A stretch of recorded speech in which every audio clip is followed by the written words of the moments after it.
harus menjaga pemilu yang damai, yang jujur dan adil, menghargai hasil pemilu, dan bersatu padu kembali untuk membangun Indonesia.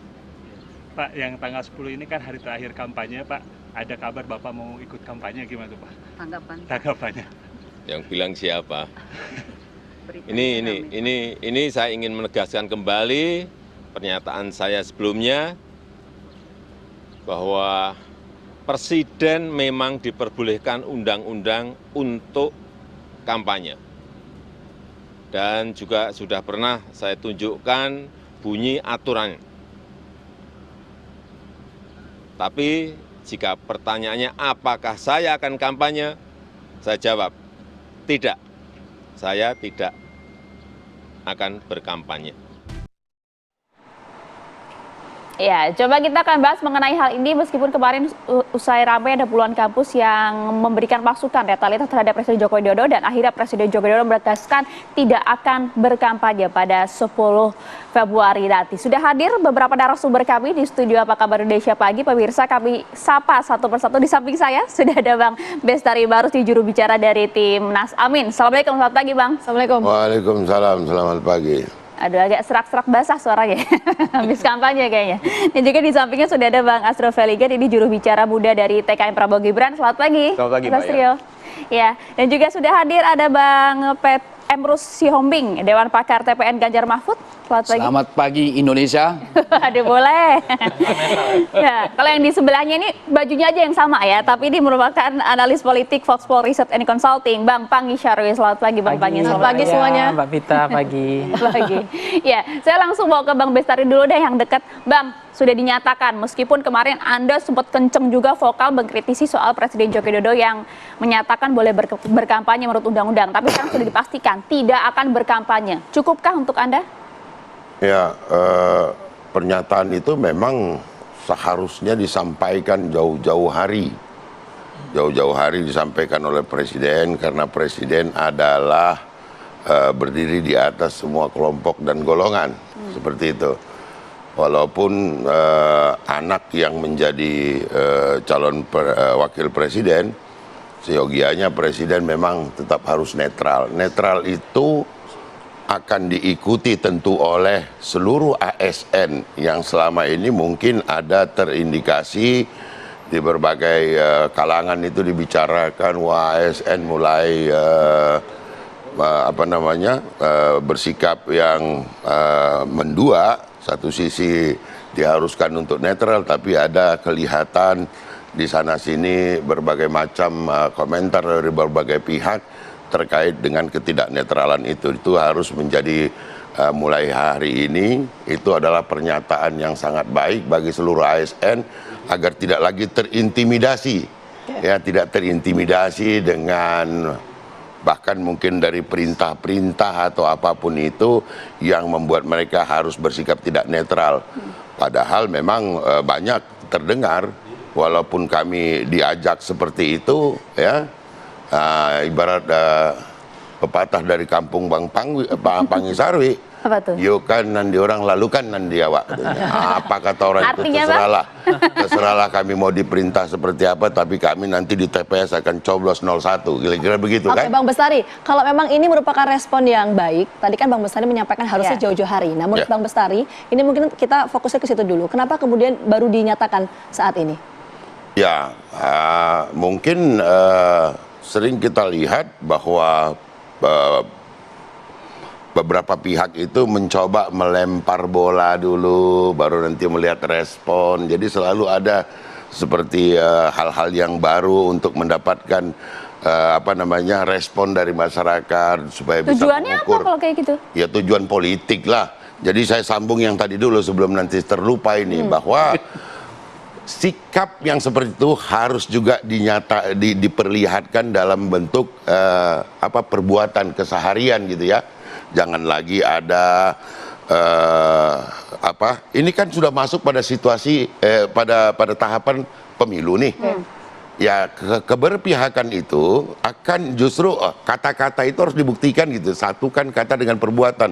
Ya jangan terlalu banyak juga bergaul dengan salah satu calon presiden, sementara calon presiden yang lainnya nggak diajak, kan begitu-begitu tuh, memperlihatkan kepada publik kedekatan-kedekatan dan lain sebagainya. Saya kira ini udah nggak perlu lagi lah.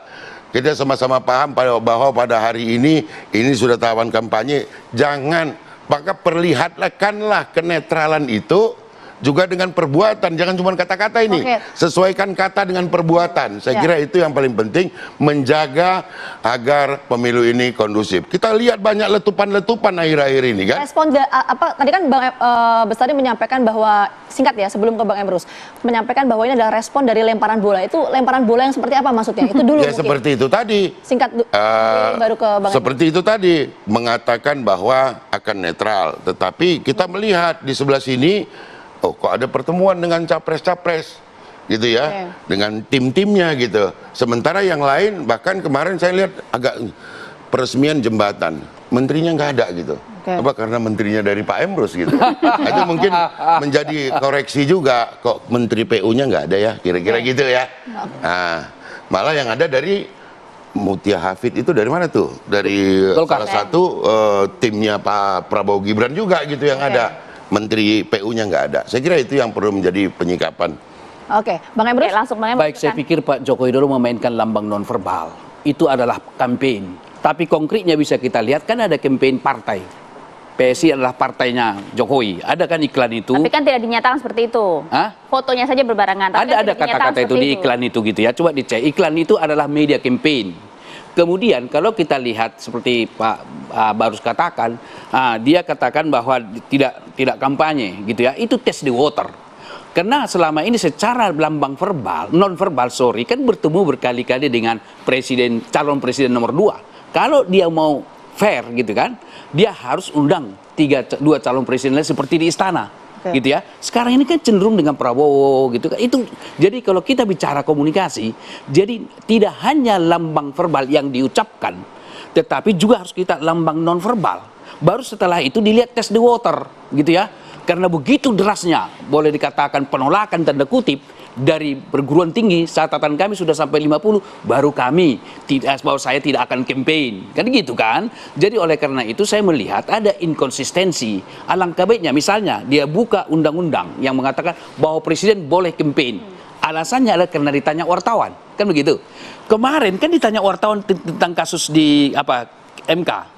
Tentang hal itu, keputusan itu. Wah, bukan urusan saya. Tanyalah MK. Harusnya Pak Joko Widodo ketika ditanya kemarin tentang kampanye itu, wah, tanyalah KPU, tanyalah Bawaslu. Coba kita lihat sekarang bahwa proses pencalonan Gibran, dua institusi negara kita korban tanda kutip sanksi etika. Tapi tujuan testing the water itu apa? Tujuan testing the water? Oh, seolah-olah dia nanti jadi seperti politik dewa.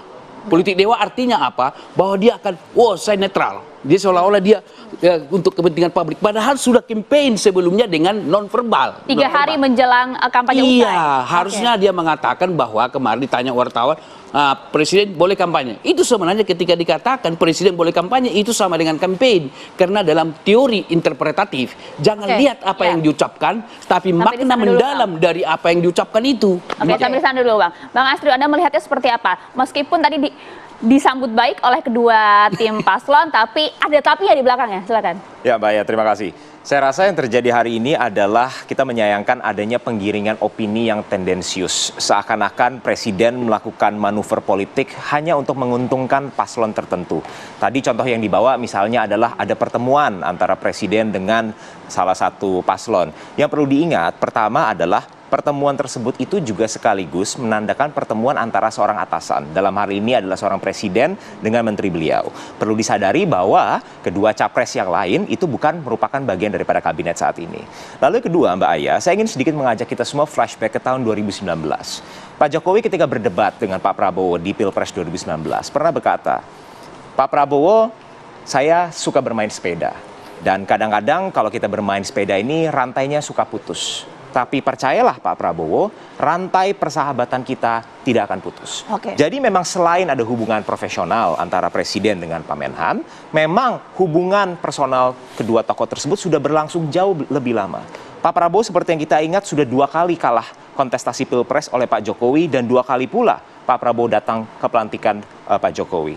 Lalu kedua adalah selalu ada narasi-narasi tendensius di mana program-program pemerintah yang memang untuk kebaikan rakyat kembali dituding sebagai manuver untuk menguntungkan paslon tertentu. Saya mengambil contoh bansos misalnya. Padahal yang orang lupa, bansos itu merupakan sebuah produk politik yang telah disepakati di DPR oleh seluruh fraksi, termasuk partai politik yang ada di kubu 01 maupun di kubu 03. Lalu kedua, orang bilang kenapa timingnya dipas-pasin misalnya, mau berbarengan dengan pemilu. Orang juga sering lupa, pertama, kita baru mengalami yang namanya kekeringan berkepanjangan atau El Nino.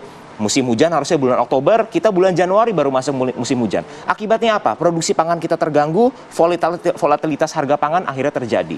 Lalu kedua, yang kita lupa, bulan depan nih Mbak Aya, kita sudah memasuki bulan suci Ramadan. Setiap tahun trennya adalah setiap kita memasuki hari-hari besar, pasti harga pangan ini merangkak naik. Maka daripada itu kita perlu menjaga daya beli masyarakat melalui program bansos yang sangat dibutuhkan. Ingin sampaikan tidak ada politisasi artinya di sini gitu ya. Tapi begini, tadi belum terjawab ini. Jadi Mas Astrio ini membantah atau seperti apa? Kalau tadi kan dikatakan bahwa pernyataan dari Pak Presiden Joko Widodo ini adalah sebagai upaya atau strategi testing the water atas reaksi dari sejumlah pihak berkaitan dengan netralitas di pemilu. Saya rasa kembali lagi itu betul atau enggak? Itu adalah penggiringan opini yang sangat tendensius. Anda bantah soal itu ya? Itu sangat tidak tepat. Oke, nanti kita coba tanya ke Bang Emrus dan juga Bang Bestari. Tapi kita jeda dulu. Kami kembali saat lagi untuk Anda.